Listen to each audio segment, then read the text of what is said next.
सभी को नमस्कार। तो आज के इस वीडियो में आप सभी का स्वागत है और आज के इस वीडियो में हम डिस्कस करेंगे कि किस तरह से एक स्लिम ट्रिम या फिर नॉन डायबिटिक इंडिविजुअल वो ओबीज या फिर डायबिटिक हो जाता है। इस वीडियो में हम बहुत ही बेसिक से समझेंगे कि हमारे ओवरऑल जो फूड है उसमें किस प्रकार की न्यूट्रिशन है और वो किस तरह से मेटाबोलाइज होता है जिस वजह से हमको ये प्रॉब्लम्स आ रही है और हम किधर गलत जा रहे हैं, हमारे ओवरऑल जो फूड हैबिट्स है उसमें कहाँ हम गलत जा रहे हैं जिस वजह से हमको ये प्रॉब्लम्स आ रही है। तो चलिए अब शुरू करते हैं। इसे समझने से पहले हमको ये समझना पड़ेगा कि हमारे खाने पीने में हमारा हम जो भी कुछ खा रहे हैं, घर का खाना हो या बाहर का हो, कोई भी हम खाना ले रहे हैं तो उसमें क्या क्या पोषण है या क्या क्या उसमें न्यूट्रिएंट्स है। तो देखिए, जो हमारा फूड है उसमें जो न्यूट्रिएंट है उसको हम लोग मोस्टली दो हिस्सों में डिवाइड कर सकते हैं। सबसे पहला होता है मैक्रो न्यूट्रिएंट। मैक्रो मतलब क्या? बड़ा, ठीक है, जो कि एक मेजर न्यूट्रिएंट है। तो मैक्रो न्यूट्रिएंट एक होता है। दूसरा होता है माइक्रो न्यूट्रिएंट। माइक्रो न्यूट्रिएंट मतलब जो काफी कम हमारे शरीर को रिक्वायर्ड होता है, उसमें कोई ज्यादा एनर्जी भी नहीं होती, एनर्जी होती ही नहीं, मतलब कैलोरीज ही नहीं होती है, पर हमारे बॉडी को वो न्यूट्रिएंट्स की रिक्वायरमेंट होती है। जैसे माइक्रो न्यूट्रिएंट में अगर मैं देखूं तो विटामिन डी हो गया, विटामिन बी12 हो गया, या फिर कॉपर हो गया, मैग्नीशियम हो गया, सेलेनियम हो गया, कैल्शियम हो गया। तो ये जो सारे न्यूट्रिएंट्स हैं ये माइक्रो न्यूट्रिएंट्स में आता है। अब इसके अलावा जैसे मैंने आपसे पहले कहा मैक्रो न्यूट्रिएंट, तो मैक्रो न्यूट्रिएंट मेनली तीन प्रकार के हैं। सबसे पहला है कार्बोहाइड्रेट। ठीक है, कार्बोहाइड्रेट आपने सुना होगा, इसको नॉर्मली हम ग्लूकोज या शक्कर भी कह सकते हैं। कार्बोहाइड्रेट के भी अलग अलग प्रकार है, लेकिन हम उतने डीप में नहीं जाएंगे ताकि आपको इजीली समझ में आए। लेकिन अभी आप समझिए कि कार्बोहाइड्रेट एक न्यूट्रिएंट है जिसमें 1 ग्राम में 4 किलो कैलोरी होती है। वही दूसरा जो मैक्रो न्यूट्रिएंट है उसे बोलते हैं प्रोटीन। प्रोटीन आपने सुना होगा, अक्सर लोग जो सप्लीमेंट्स वगैरह लेते हैं, प्रोटीन के सप्लीमेंट जो मसल वगैरह बिल्ड करना चाहते हैं, इवन हमारे फूड्स में भी बहुत सारे फूड्स में प्रोटीन पाया जाता है। जैसे फॉर एग्जांपल मिल्क प्रोडक्ट हो गया, या फिर मीट प्रोडक्ट हो गया, एग्स हो गए, इवन वेजिटेरियंस में दालें हो गई, या फिर सोयाबीन है, या फिर पनीर है, तो इसमें प्रोटीन ज्यादा पाया जाता है। 1 ग्राम प्रोटीन में भी 4 किलो कैलोरीज होती है। वही जो तीसरा मैक्रो न्यूट्रिएंट है वो है फैट। अब देखिए, फैट मोस्टली नेचर में प्रोटीन के साथ पाया जाता है। तो अगर एग्स है, या फिर मीट प्रोडक्ट है, या फिर मिल्क प्रोडक्ट है, इन सब में प्रोटीन के साथ साथ फैट ज्यादा पाया जाता है। कार्बोहाइड्रेट बहुत ही कम होता है, जैसे एग्स में तो होता ही नहीं है, या फिर इवन मीट प्रोडक्ट में होता ही नहीं है। हाँ, कुछ जो वेजिटेरियन सोर्स ऑफ प्रोटीन है उनमें आपको कार्बोहाइड्रेट मिलेंगे, जैसे कि दाल या चना। ठीक है, तो इनमें आपको प्रोटीन के साथ मोस्टली कार्बोहाइड्रेट्स मिलेंगी, लेकिन फैट फिर उसमें थोड़ा कम होगा।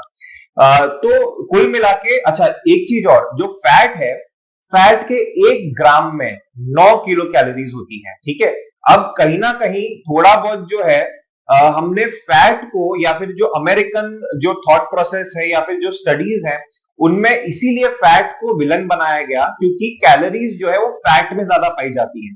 तो एक बेसिक कंसेप्ट ये है लोगों का, या इवन डाइटिशियंस का, कि अगर आपके जो रिक्वायर्ड कैलोरीज है, अगर मान लीजिए आपको 2000 कैलोरी की रिक्वायरमेंट है, और अगर आपके रिक्वायर्ड कैलोरी से आप ज्यादा ले रहे हैं तो आपका वजन बढ़ेगा।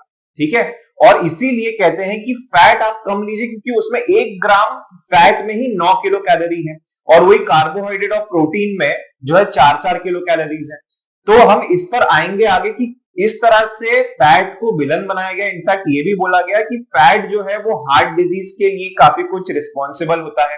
ठीक है, तो उस पर भी हम चर्चा करेंगे आगे इसी वीडियो में, तो आप इस वीडियो में बने रहें। अब देखिए कैसा है, अगर हम इसको समझे, जैसे आपको अभी क्लियर तो हुआ होगा कि मैक्रो न्यूट्रिएंट होते हैं, माइक्रो न्यूट्रिएंट होते हैं, और इसमें मैक्रो न्यूट्रिएंट्स में भी कार्बोहाइड्रेट, प्रोटीन और फैट ज्यादा पाया जाता है। अब हम थोड़े समय को जो मैक्रो न्यूट्रिएंट में जो फैट और प्रोटीन था, और माइक्रो न्यूट्रिएंट्स में जो भी कुछ था, उसको साइड में रखते हैं, और सबसे पहले डिस्कशन करते हैं कार्बोहाइड्रेट्स का। तो देखिए, जो हमारा फूड है, जैसे अगर आप हमारा थाली जैसे सजा लेते हैं, इंडियन थाली, तो उसमें क्या क्या ज्यादा पाया जाता है? सबसे ज्यादा पाया जाता है, मतलब हम लोग जो लेते हैं इंग्रेडिएंट्स, वो है रोटी, चावल, दालें और सब्जी। अगर कोई नॉन वेजिटेरियन है तो चिकन करी ले लेगा सब्जी की जगह। ठीक है, तो इसमें भी जो, अगर आप जैसे रोटी लेते हैं, तो रोटी में 100 ग्राम जो व्हीट का हम बनाते हैं रोटी, गेहूं का जो रोटी बनता है, उसमें 100 ग्राम में 60 ग्राम शक्कर है, मतलब कार्बोहाइड्रेट्स है। और ये आप सोचेंगे कि भाई ये जो रोटी है, मैं कह रहा हूं कि शक्कर है, तो रोटी तो मीठा नहीं होता, तो ये कैसे मैं कह रहा हूं कि इसमें शक्कर है?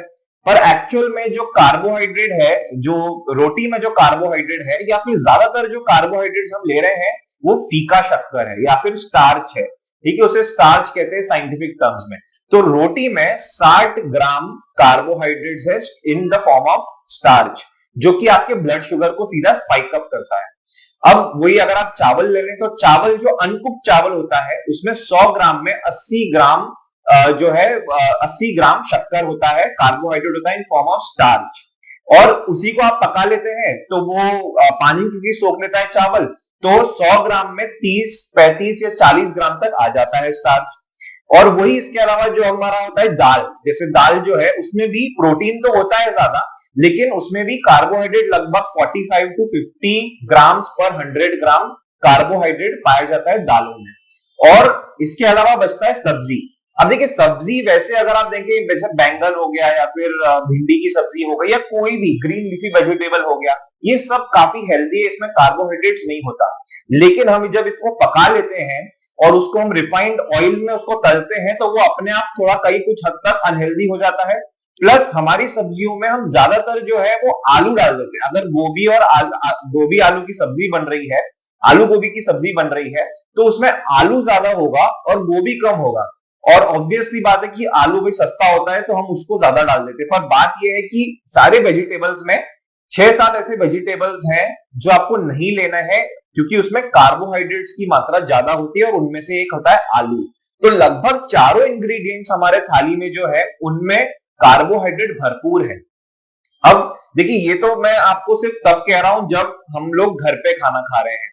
अब मान लीजिए अपनी इवनिंग में भी यही आप लेंगे लगभग, और सुबह जो ब्रेकफास्ट का समय होता है, ठीक है, तो ब्रेकफास्ट के समय हम क्या लेते हैं, जैसे पोहा हो गया, इडली हो गया, डोसा हो गया या उपमा हो गया। ठीक है, ये सब में भी जो पोहा है वो भी चावल का बनता है, जो इडली डोसा है वो भी चावल के बैटर का बनता है, या फिर जो उपमा वगैरह है ये सब भी अनाजों का ही बनता है। तो इसमें भी जो है कार्बोहाइड्रेट भरपूर है। ठीक है, तो लगभग हर एक चीज में जो भी हम खा पी रहे हैं उसमें कार्बोहाइड्रेट प्रीडोमिनेंटली पाया जाता है।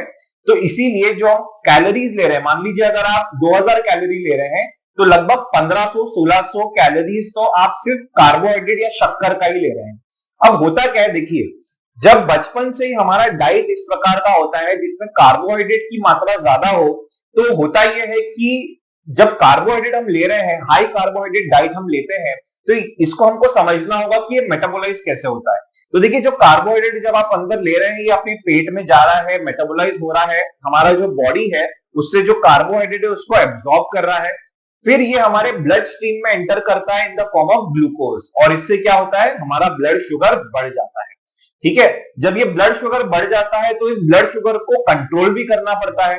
तो ये कंट्रोल कहां से होता है, हमारा जो एक ऑर्गन है जिसको बोलते हैं पैनक्रियाज, ठीक है, वहां से एक हार्मोन बाहर निकलता है जिसको बोलते हैं इंसुलिन, जो कि लोग कई बार बाहर से भी लगाते हैं, वो भी हम डिस्कस करेंगे कि क्यों लगाते हैं। तो इंसुलिन जो है, ये इंसुलिन के प्रेजेंस में जो कार्बोहाइड्रेट या जो ग्लूकोज है हमारे ब्लड में जो बढ़ा हुआ है, वो बेसिकली इस इंसुलिन के प्रेजेंस में जो कार्बोहाइड्रेट या ग्लूकोज है वो अंदर जाता है। इंसुलिन इसका एक गेटवे बनता है और ये जाता है सेल्स के अंदर, ठीक है, कोशिकाओं के अंदर। और ये जो यहाँ पर जो है ग्लूकोज हमको एनर्जी प्रोवाइड करता है।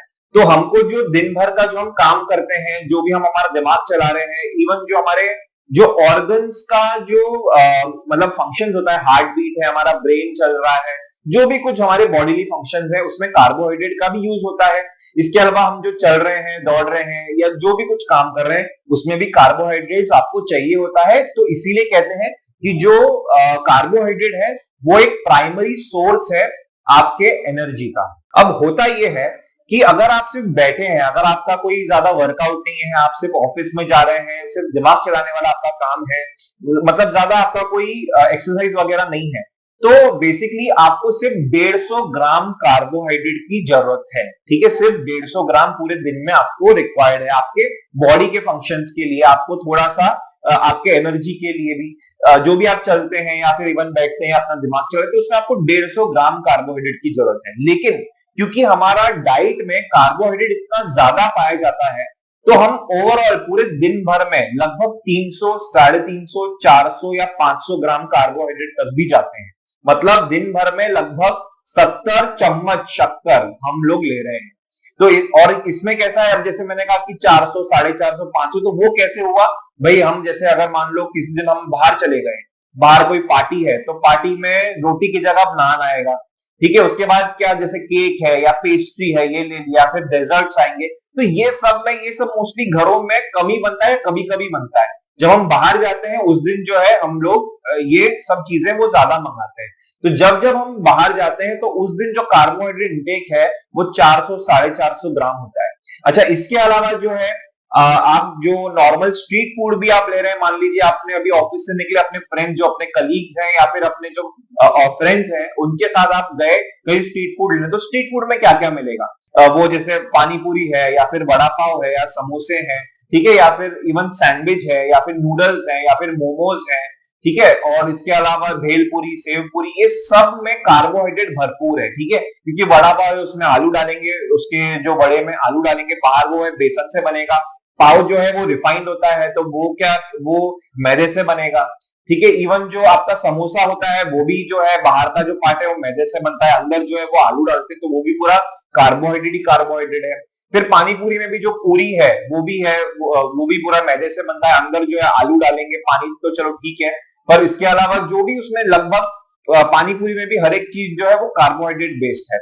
इसके बाद जो है मोमोज, जो है बाहर का जो आउटर लेयर है वो बनेगा मैदे से, अंदर का जो पार्ट है अगर चिकन हो या पनीर हो या वेजिटेबल हो वो सब उसमें कोई प्रॉब्लम नहीं है, ठीक है। पर जो बाहर का उसका पार्ट है वो बनेगा मैदे से। उसके बाद जो है नूडल्स, वो भी मैदे से बनता है। राइस तो मैंने आपको बताया कि उसमें कार्बोहाइड्रेट ज्यादा ही होता है। तो लगभग हर एक चीज जो है मार्केट में वो कार्बोहाइड्रेट बेस्ड है।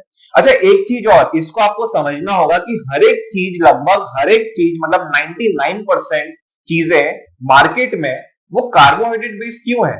क्योंकि कार्बोहाइड्रेट जो है वो सस्ता होता है, ठीक है। और जो इंडस्ट्रीज हैं वो आपको, जो उनका प्रोडक्शन कॉस्ट होना चाहिए फूड का, वो कम होना चाहिए, और आपको वो बेचते हैं ज्यादा कॉस्ट में, और उसको बहुत अट्रैक्टिव करके बेचते हैं। उसमें आपको बहुत टेस्ट आता है, उसमें आपको मजा आता है, पर वो एक्चुअल में उनका जो कॉस्ट है वो काफी कम पड़ता है। अच्छा, एक चीज मैं आपको एक और एग्जांपल देता हूं। जो इसमें शुगर है वो कितना सस्ता है, 44 रुपीज। चावल है वो कितना है, 52 रुपीज पर केजी, लेकिन वही पनीर जो है 250 रुपए। अच्छा, जो चिकन है वो भी लगभग 225 रुपए का आता है। तो जो भी ऐसी चीजें जिसमें प्रोटीन और फैट ज्यादा पाया जाता है वो वैसे ही महंगा आता है। और कई बार लोग स्ट्रीट फूड जब जाते हैं उनको सस्ता ऑप्शन चाहिए, तो इसीलिए हर एक चीज को कार्बोहाइड्रेट बेस्ड बनाया गया है। अब देखिए होता क्या है, जब बचपन से ही हम इतना ज्यादा कार्बोहाइड्रेट बेस्ड डाइट ले रहे हैं, तो जब जब हम कार्बोहाइड्रेट लेते हैं हमारा ग्लूकोज स्पाइक होगा। जब ग्लूकोज स्पाइक होगा तो इंसुलिन भी स्पाइक होगा, क्योंकि उस ग्लूकोज को एडजस्ट करना है, तो वो इंसुलिन तो स्पाइक जो है वो होगा ही। अब होता यह है कि कुछ समय तक तो चलता रहता है। जब आप, जैसे अगर आप बच्चे हैं, मान लीजिए बचपन में आपने जो भी अपने टिफिन में लिया होगा, जैसे फॉर एग्जांपल मैगी हो गया या फिर सैंडविच हो गया या फिर पोहा हो गया या फिर इडली हो गया, ये सब एक बार को चल जाता है। पर कुछ समय के बाद जब आप 25 साल, 30 साल, 35 साल के हो जाते हैं, तो ये जो इंसुलिन है ना, ये इंसुलिन अनप्रोडक्टिव हो जाता है, जिसको साइंटिफिक लैंग्वेज में कहते हैं इंसुलिन रेजिस्टेंस, ठीक है। तो ये जो इंसुलिन रेजिस्टेंस क्यों होता है, मान लीजिए मैं आपको एक एग्जांपल देके समझाता हूं। मान लीजिए आपने कोई जॉब ज्वाइन किया है, ठीक है। आपने शुरुआत में आपको कहा गया कि आपको 8 से 9 घंटे काम करना है, आपने एग्री कर लिया कि हाँ भाई नॉर्मल है, सब जगह ही होता है, 8 से 9 घंटे तो काम करना ही होता है। अब आपको कुछ महीनों के बाद, 3-4 महीनों के बाद ये कहा गया कि अब आपको 8 घंटा या 9 घंटे से नहीं चलेगा, अब आपको 12 घंटे काम करना है, ठीक है। अब यही चीज आपको कुछ समय तक तो आप इसको एक बार फेस कर लोगे कि ठीक है चलो कुछ समय की बात है, 12 घंटे काम करना है। फिर आपको 6 महीने बाद और बोला गया कि भाई आपको 14 घंटे काम करना है। तो क्या होगा, आपका जो माइंड सेट है उसमें डिप्रेशन आपको हो सकता है, आपका प्रोडक्टिविटी जो है वो कम हो जाएगी। मतलब आप जो 8 घंटे में करते थे शायद अब वो आप 14 घंटे में भी नहीं कर पा रहे हैं, ठीक है। तो ये होता है क्योंकि आपकी इसमें प्रोडक्टिविटी घट गई है। अब आप ही का ही काम करने के लिए आपके बॉस को शायद एक और बंदा भी रखना पड़े और आपको भी रखना पड़े, ठीक है। तो एक ही चीज को काम करने के लिए अब 2 लोग लगे हुए हैं। यही चीज हो रहा है इंसुलिन रेजिस्टेंस में। देखिए इंसुलिन रेजिस्टेंस में क्या हो रहा है, मान लीजिए अगर आपका इंसुलिन जो है वो प्रॉपर से है, सेंसिटिव है, अभी तक रेजिस्टेंस आया नहीं है, तो क्या होगा, अगर मान लो सामने एक इंसुलिन का मॉलिक्यूल है और सामने एक ग्लूकोज है, तो ये एक इंसुलिन का जो मॉलिक्यूल है इसको ग्लूकोज जो है एब्जॉर्ब कर लेगा। ठीक है, इसको मैं बहुत ही सिंप्लीफाइड वे में समझा रहा हूं, बहुत ही ओवर सिंप्लीफाइड है तरीका ये समझाने का, ताकि आपको समझ में आए। साइंटिफिकली थोड़ा सा कॉम्प्लेक्स हो सकता है, पर इसको अगर हम समझने जाएं तो एक इंसुलिन का मॉलिक्यूल एक ग्लूकोज को एब्जॉर्ब कर पा रहा है। और वही जो है, अब क्या होगा, जब जैसे जैसे इंसुलिन रेजिस्टेंस बढ़ रहा है, क्यों बढ़ रहा है, क्योंकि आप कार्बोहाइड्रेट ज्यादा ले रहे हैं अपने डाइट में। तो क्या हो रहा है, अब क्या होगा, जब दो इंसुलिन के मॉलिक्यूल सामने होंगे और एक साथ में यहाँ पे ग्लूकोज होगा, तो ये दो इंसुलिन मिलके एक ग्लूकोज को एब्जॉर्ब करेंगे। फिर जैसे जैसे और इंसुलिन रेजिस्टेंस बढ़ेगा तो क्या होगा, ये तीन जो ग्लूकोज के मॉलिक्यूल है वो मिलके ये एक ग्लूकोज, जो ये तीन इंसुलिन है वो तीन मिलके एक को एब्जॉर्ब करेंगे। फिर क्या होगा, चार मिलके फिर एक को एब्जॉर्ब करेंगे। तो उससे होगा क्या, अगर आप ये देखेंगे कि कोई ओबीज है, कोई मोटा है, ठीक है, पर वो डायबिटिक नहीं हुआ है, पर अगर आप उनका इंसुलिन फास्टिंग चेक करेंगे ना, तो इंसुलिन उनका बढ़ा हुआ मिलेगा। क्यों, इसीलिए कहते हैं कि जो इंसुलिन है वो एक फैट स्टोरेज हार्मोन है। ठीक है, क्योंकि जब जब इंसुलिन आपका बढ़ा हुआ रहेगा, ठीक है, आपके ब्लड में अगर इंसुलिन आपका बढ़ा हुआ रहेगा, तो आपका जो फैट है वो बर्न नहीं होगा, आपका सिर्फ जो कार्बोहाइड्रेट्स हैं, जो एनर्जी आपको मिलेगी वो सिर्फ कार्बोहाइड्रेट से मिलेगी। देखिए एक और चीज पे हम डिस्कशन करते हैं, एक और एक कंसेप्ट पे मैं आपको बताना चाहूंगा, ताकि ये ही चीज आपको और अच्छे से समझ में आए। देखिए मान लीजिए आप इंटरमिटेंट फास्टिंग कर रहे हैं, ठीक है, आपने दोपहर को आप 2 बजे खा रहे हैं और शाम को आप 8 बजे खा रहे हैं खाना। अब क्या होगा, मान लीजिए आपने 8 बजे खाना खाया, ठीक है, आपको अगले 8 घंटे तक, मतलब सुबह के 4 बजे तक आपको जो है एनर्जी आपके फूड से मिलेगी। ठीक है, इसके बाद आपका जो फैट है वो बर्न होना शुरू होगा, क्योंकि बॉडी के लिए जो सेकेंडरी सोर्स ऑफ एनर्जी है वो क्या है, वो है फैट। ठीक है, जब आपके पास कार्बोहाइड्रेट के जो स्टोरेज है वो कम हो जाते हैं, खत्म नहीं कहूंगा मैं, कम हो जाते हैं, पर तो क्या होता है, जो आपका फैट का यूजेज है वो होना शुरू हो जाता है।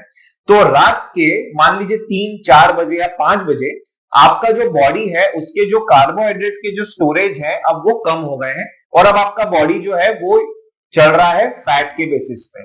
ठीक है, मान लीजिए आप सुबह हो गई, 10 बज गए, 9 बज गए, आपने ब्रेकफास्ट नहीं किया, ठीक है, उसके बाद आपने सीधा 2 बजे अपना लंच किया, तो आपका जो पूरा बॉडी है वो पिछला 8 घंटे या 10 घंटे चल रहा था सिर्फ फैट पर। तो क्या होगा, आपका फैट बर्निंग होना शुरू हो जाएगा। मतलब शाम के 8 बजे से लेके सुबह के 4 बजे तक तो आपका बॉडी कार्बोहाइड्रेट के बेसिस पर चल रहा था, एनर्जी आपको वहां से आ रही थी, आपके बॉडी के फंक्शंस कार्बोहाइड्रेट से चल रहे थे, भले ही आप सो ही रहे थे, आपका कैलोरी उस तरह से बर्न नहीं हो रहा था आपके एक्टिविटी के थ्रू, लेकिन आपके जो बॉडी के जो फंक्शन है उससे भी आपका कैलोरी बर्न होता है। तो वो जो कैलोरी जो बर्न हो रहा था वो कार्बोहाइड्रेट से हो रहा था। फिर कुछ समय के बाद आपको फैट का रिक्वायरमेंट आया, क्योंकि अब कार्बोहाइड्रेट के स्टोरेज आपके कम हो गए। उसके बाद फिर आपने ब्रेकफास्ट भी नहीं किया, ठीक है, फिर आपने सीधा लंच लिया, तो क्या होगा, ये पूरा जो समय है आपका बॉडी फैट पर चल रहा है, तब आपका बॉडी का फैट बर्न होगा और आपका वेट लॉस होना शुरू होगा। अब मान लीजिए आपने सुबह ब्रेकफास्ट किया, ठीक है, उसके बाद क्या होगा, जब भी आप ये ब्रेकफास्ट करेंगे तो आपने कार्बोहाइड्रेट वापस लिया अंदर, ठीक है, अपने फूड के थ्रू, तो क्या होगा, आपका जो इंसुलिन है वो वापस से स्पाइक होगा। तो जब इंसुलिन स्पाइक होगा तो आपका जो फैट बर्निंग है वो रुक जाएगा, आपका फैट लॉक हो जाएगा। इसलिए कहते हैं कि जो इंसुलिन है वो एक फैट स्टोरेज हार्मोन है इंसुलिन। ठीक है, अब देखो कैसा है, अब आज के समय हम दिन में 4, 5 या 6 बार खाना खाते हैं। कैसे, सुबह उठे, ब्रेकफास्ट किया, फिर 12 बजे कुछ खा लिया, फ्रूट्स ले लिया, भले हमने कुछ 1-2 चिप्स ही खाया, कोई प्रॉब्लम नहीं, पर वो हमने खाया। ठीक है, तो हमने सुबह 9 बजे हमने ब्रेकफास्ट किया, फिर 11 या 12 बजे हमने थोड़ा बहुत कुछ खा लिया, फिर हमने लंच लिया 2 बजे या 1:30 बजे, उसके बाद हमने इवनिंग स्नैक 5 बजे या 6 बजे लिया, फिर हमने रात के 8 बजे खाना खाया और फिर रात को मिडनाइट स्नैकिंग किया। अब आपको लगता है कि कभी आपका इंसुलिन जो है वो नॉर्मल स्टेट में रहेगा? रहेगा ही नहीं। तो जब ये नॉर्मल स्टेट में रहेगा ही नहीं तो आपका फैट बर्निंग होगा कैसे? और जब आपका इंसुलिन हमेशा ही स्पाइक्ड अप रहेगा तो इंसुलिन को आपने ज्यादा लंबे समय तक काम पे अगर आप लगाओगे, ठीक है, तो होगा यही कि इंसुलिन में रेजिस्टेंस बिल्टअप होगा।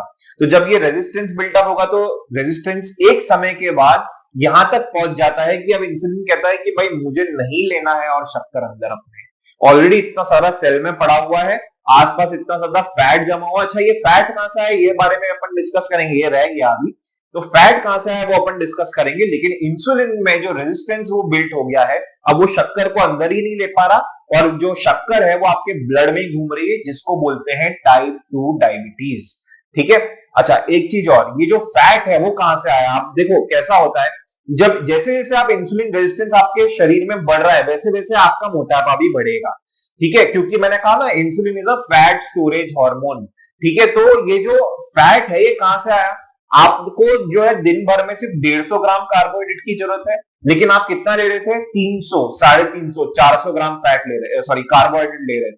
तो ये जो एक्स्ट्रा कार्बोहाइड्रेट है जो हमारे बॉडी को रिक्वायर्ड नहीं थी, वो कहां गई? वो आपकी बॉडी में स्टोर होगा in the form of fat. ठीक है, तो आई होप आपको ये समझ में आया हो। ये मोटापा जो है वो फैट से नहीं आ रहा है, वो कार्बोहाइड्रेट से आ रहा है। तो यही एक बहुत बड़ा ब्लंडर हुआ है एक तरह से। मैं कहूं कि ये वैसे इस बारे में हम आगे एक पूरा वीडियो बनने जैसा है कि कहां पर ये प्रॉब्लम हुआ कि अमेरिकन फूड कंपनीज ने रिसर्चर्स को कहीं ना कहीं कुछ ऐसा कुछ किया है जहां पर रिसर्च में ये लाया गया कि कार्बोहाइड्रेट है वो हेल्दी है या कंपेरेटिव टू फैट हेल्दी है और फैट की वजह से हार्ट अटैक हो रहा है। ठीक है, तो ये कहीं ना कहीं 1980s में 1960s में जहां पर जब अमेरिकन फूड कंपनीज या फिर जैसे जो सॉफ्ट ड्रिंक कंपनीज है या फिर जो कॉर्नफ्लेक्स कंपनीज है, जो अभी आपने देखा होगा ना, जो बच्चे सुबह सुबह जो कॉर्नफ्लेक्स लेते हैं, वो वाली जो कंपनी है, ब्रांड नेम नहीं लूंगा मैं, तो वो वाली कंपनी, उन्होंने कहीं ना कहीं इस पे जोर दिया कि कार्बोहाइड्रेट को आगे लाओ कि ये हेल्दी है और फैट को विलन बनाओ कि ये अनहेल्दी है। अब इस वजह से क्या हुआ, हमारे जो पूर्वज थे वो कहते थे घी खाओ, घी पियो, ठीक है, भले उधार लेके लेना पड़े घी तो भी लो। तो ये जो कंसेप्ट है हमको अमेरिकन ने पढ़ाकर ये हटा दिया कि भाई ये घी आपको लेने से हार्ट की समस्या होगी। आज के समय वही अमेरिकन जो है क्लेरिफाइड बटर मंगाते हैं, इंपोर्ट करते हैं, या कोकोनट ऑयल जो है वो इंपोर्ट करते हैं भर भर के। ठीक है, तो अब उनका कंसेप्ट पूरा चेंज हो गया और हमको कुछ गलत पढ़ा के गए हैं। हालांकि हम इसके बारे में आगे एक और नया वीडियो भी करेंगे, इस पे पूरा एक वीडियो ही बनता है। तो हम इसी पे ही थे कि जो फैट है वो हमारे कार्बोहाइड्रेट से आ रहा है, ना कि फैट से। जो फैट हमारे स्टोरेज हो रहा है ना, और देखिए हमारा जो बॉडी है वो बहुत ज्यादा स्मार्ट है। आपको अगर याद होगा कोविड के समय, जब कोविड जस्ट आया ही था तो हमको क्या हो गया था, हम लोग सुपरमार्केट्स गए थे और सारा जो फूड प्रोडक्ट था वो सब हमने भर लिया हमारे घर में। क्यों? क्योंकि कल को समझो कोई सप्लाई की प्रॉब्लम हो गई, घर कहीं शॉपिंग मार्ट्स में कहीं पर भी खाना नहीं बचा तो इसीलिए हमने पहले ही स्टोर कर लिया। उसी तरह से हमारा जो बॉडी है, ये जो कार्बोहाइड्रेट जो एक्स्ट्रा आ रहा है इसको फैट के रूप में स्टोर कर लेता है, ये सोचकर कि कभी ये जंगल में फंस गए, कभी इनको खाना नहीं मिला, ठीक है, तो इसी फैट से इनको जिंदा रखेंगे, इसी फैट से इनको एनर्जी देंगे। तो क्या हो गया इसका मतलब, जो फैट है ना वो हमारा सेकेंड सोर्स ऑफ एनर्जी है। अब आपको आई होप ये समझ में आया कि अगर आपको पतला होना है तो आपको अपने सेकेंड सोर्स ऑफ एनर्जी को यूज ज्यादा करना है, ना कि फर्स्ट सोर्स ऑफ एनर्जी जो कि है कार्बोहाइड्रेट। और वो कैसे होगा? आपको एलडीसीएफ डाइट जब आप फॉलो करेंगे और आपका जो कार्बोहाइड्रेट आप कम लेंगे तो आपका फैट अपने आप यूज होना शुरू होगा। तब आपका जो है वेट बर्न, जो फैट बर्निंग है वो शुरू होगा और आपका वजन भी घटेगा। अच्छा, अब आते हैं वापस अपन डायबिटीज पर। अब देखिए क्या हो रहा है कि जब इंसुलिन रेजिस्टेंस इस लेवल तक पहुंच गया कि अब वो इंसुलिन जो है वो कहना ही नहीं मानता, और जो जब ग्लूकोज उसके सामने आ रहा है तो वो उससे दूर हट रहा है, मतलब एक इंसुलिन का रेजिस्टेंस बिल्टअप हो गया है। तो आपको कुछ सिम्टम्स दिखते हैं। क्या सिम्टम्स दिखते हैं? जैसे फॉर एग्जांपल आपका वजन कम होने लगता है। वजन क्यों कम होने लगता है? क्योंकि आप जब कार्बोहाइड्रेट है, क्योंकि इंसुलिन रेजिस्टेंस बढ़ा हुआ है, तो आपका जो कार्बोहाइड्रेट है वो कहां जाएगा? वो यूरिन में निकलेगा, तो आपको बार बार यूरिनेशन होगा, तो ये एक सिम्टम होगा। ठीक है, आपको शायद रात में स्पेशली सोने के समय आपको शायद 4 या 5 या 6 बार भी वॉशरूम जाना पड़े यूरिन के लिए। ठीक है, तो ये कुछ सिम्टम आपको दिखेंगे। उसके बाद आपका वजन कम होगा। वजन क्यों कम होगा? क्योंकि कार्बोहाइड्रेट, जब शुगर जो है वो उससे आपको एनर्जी मिल ही नहीं रही है, क्योंकि इंसुलिन रेजिस्टेंस बढ़ा हुआ है, तो आपका बॉडी एनर्जी कहां से लेगा? वो लेगा फैट से, जिसको बोलते हैं पैथोलॉजिकल वेट लॉस, जो कि बहुत ही अनहेल्दी प्रकार का वेट लॉस है। हेल्दी प्रकार का वेट लॉस कौन सा है? वही जो मैंने इंटरमिटेंट फास्टिंग में आपसे कहा था कि जब आपका फैट बर्न होगा रात से सुबह के या दोपहर तक, वो एक आपका हेल्दी फैट लॉस है, ना कि ये पैथोलॉजिकल फैट लॉस। ठीक है, तो ये जो है पैथोलॉजिकल फैट लॉस, ये अनहेल्दी टाइप का फैट लॉस है। इसीलिए जो लोग डायबिटीज में, कई बार लोग पतले भी हो जाते हैं।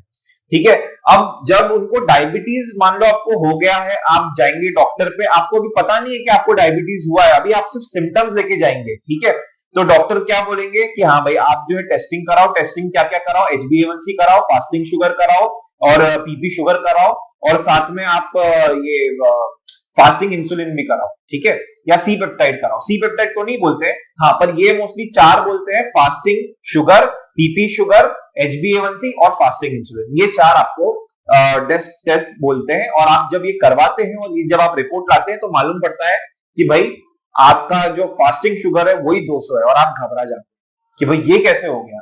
भाई क्यों नहीं होगा? आप बचपन से ही हाई कार्बोहाइड्रेट डाइट ले रहे हैं।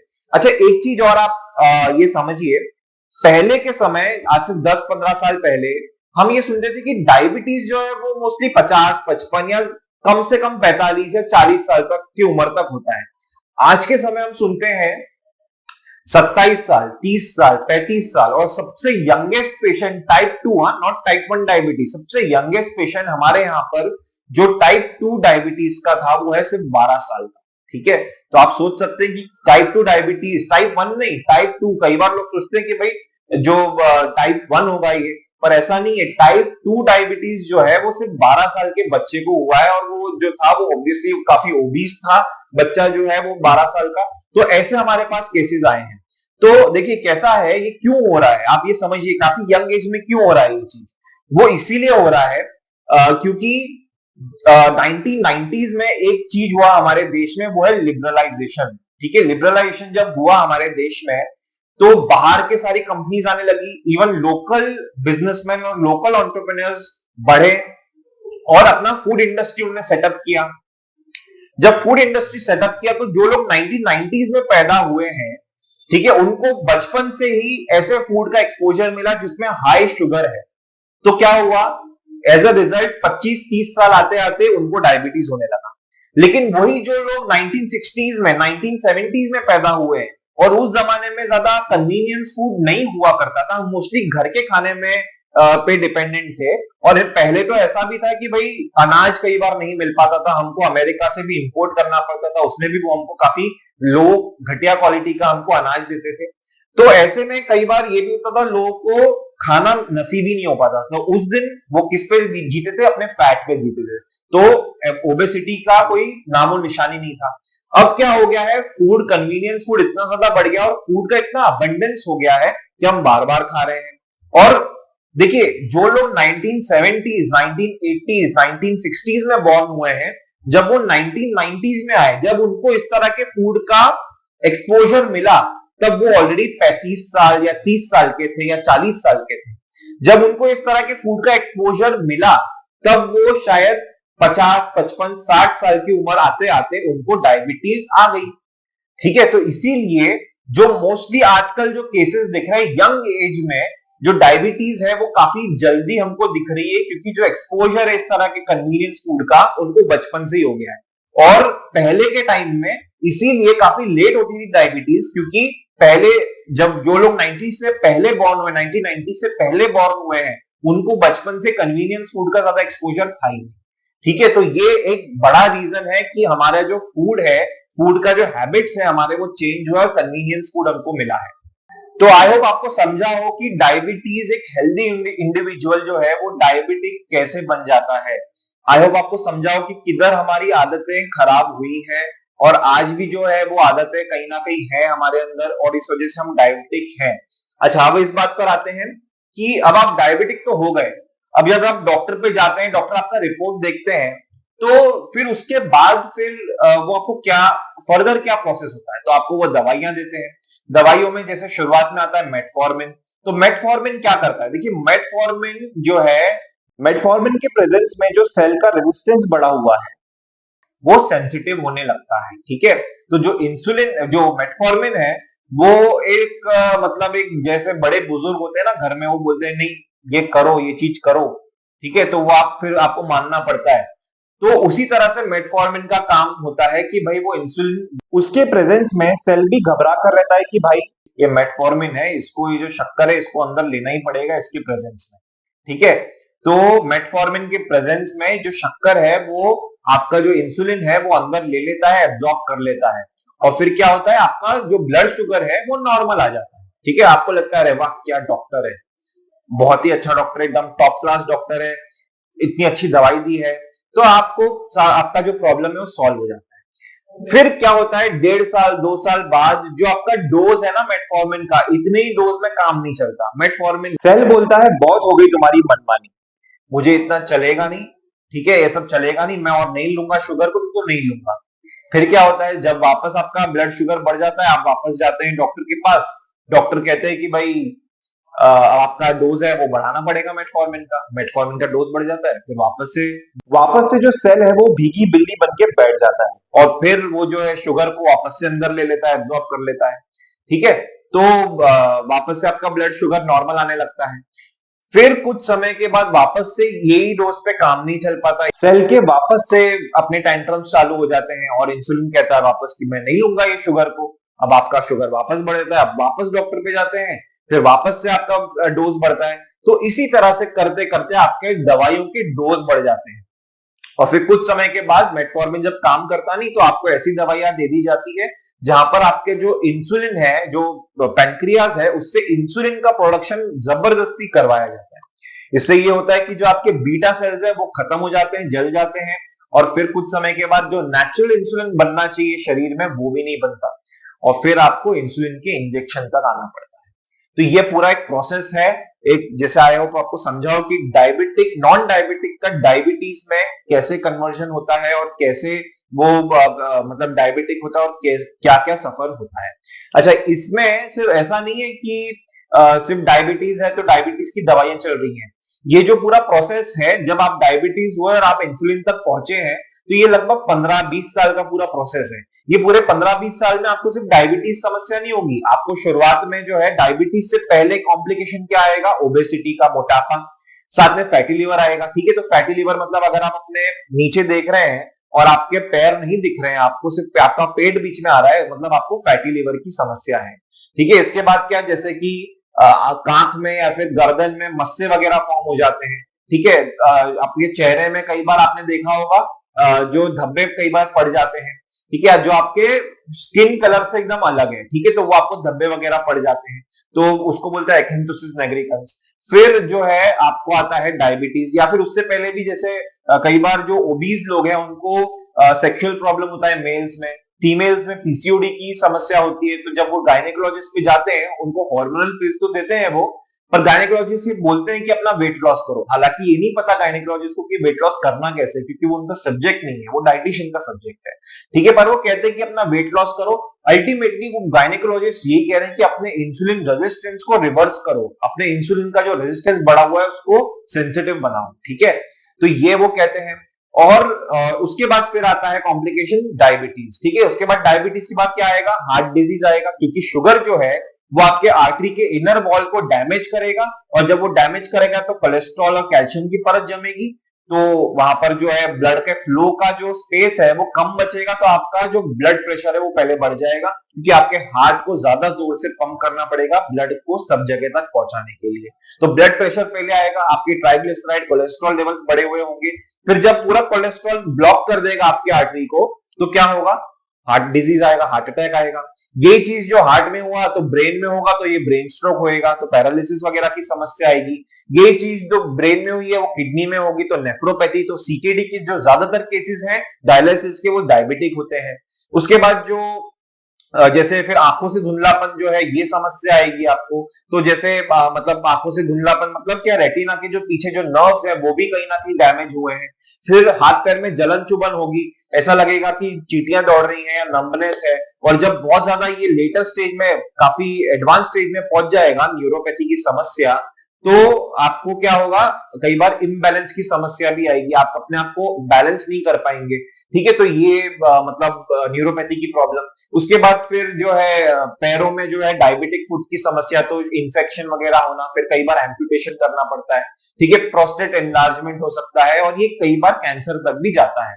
तो ऐसे आपको जो है कॉम्प्लिकेशन, ये लगभग 20 से 21 कॉम्प्लिकेशन है जो हाई कार्बोहाइड्रेट डाइट की वजह से आता है। तो आई होप आपको ये पूरा प्रोसेस समझा हो और आपको ये अच्छे से समझ में आया हो कि किधर हम गलत जा रहे हैं। और अगर आपको ये वीडियो इंफॉर्मेटिव लगा तो आप अपने फ्रेंड्स और फैमिली के साथ इसको शेयर करें, और साथ में हमारे वीडियो के जो कमेंट सेक्शन है यहाँ पर आप एंगेज करें, ताकि जो यूट्यूब का एल्गोरिदम है उसको भी ये समझे कि हाँ भाई ये इस वीडियो में एंगेजमेंट ज्यादा हो रहा है, तो इसको और ज्यादा ये आगे बढ़ाए और हमको भी इससे मोटिवेशन मिले। तो आप बिल्कुल हमारे जो वीडियो है उसे कमेंट सेक्शन पर रिप्लाई करें, और जो भी आपके क्वेरीज होंगे उसको हम एक वीडियो का टॉपिक लेकर उस पर हम वीडियो भी बनाएंगे और इसको भी पोस्ट करेंगे। तो आपकी जो भी क्वेरीज है उन पर हम पर्टिकुलरली एक वीडियो भी बनाएंगे। Thank you very much.